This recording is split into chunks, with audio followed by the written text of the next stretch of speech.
С виду ничем не примечательный двухэтажный дом в столичном поселке Щербаково. Долгое время здесь находился частный пансионат. Проработать он мог еще не 1 год, если бы не вскрылись ужасные подробности о том, в каких условиях содержали пожилых людей. Сегодня дом престарелых опечатан. Решетки на окнах, где-то разбиты стекла. Во дворе стоит инвалидная коляска, повсюду мусор и медицинские перчатки.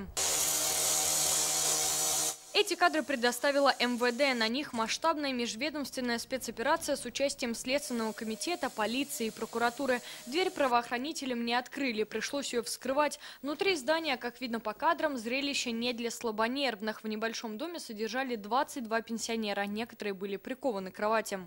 Могу спросить что-нибудь отлегче.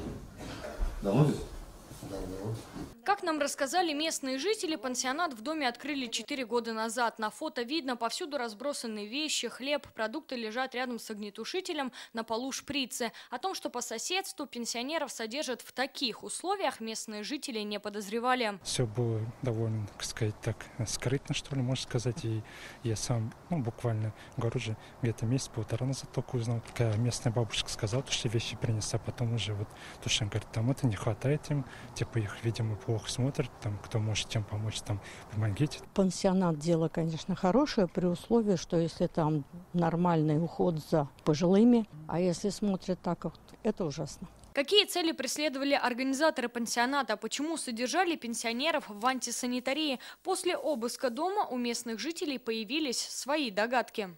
Здесь цель только одна, как говорится, финансы, то, что чтобы деньги заработать. Бабушка, дедушка, если умирать, там, например, или до того, как происходит, как его на них оформляет их имущество, то, что под предлогом их будет смотреть, и после этого, грубо говоря, когда их не станет, уже автоматически переходит на следствие. Как стало известно, сегодня следователи раскрыли крупную мошенническую схему. По их версии, летом прошлого года 76-летнюю пенсионерку, которая проживала в этом пансионате, склонили подписать доверенность на право распоряжения ее имуществом. Это была недвижимость на сумму более 100 миллионов рублей.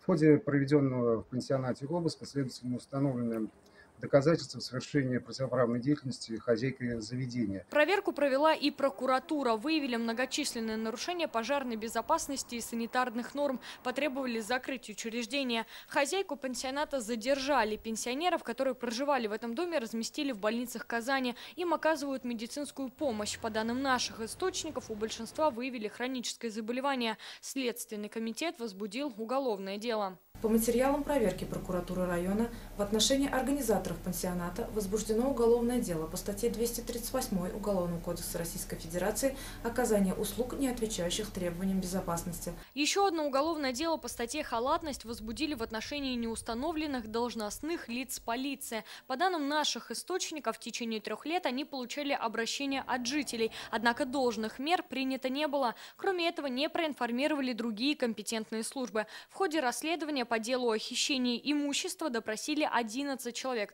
в том числе врача, фармацевта, нотариуса, сотрудника морга и юристов. Следователи дадут правовую оценку действиям сотрудников отдела полиции авиастроительной, регионального Минздрава, Роспотребнадзора и иных ведомств, которые должны были контролировать работу учреждения. История обещает быть резонансной. Фигурантов дела, как и потерпевших, может стать больше. Алена Струминская, Алмаз Зиединов, ТНВ, Казань.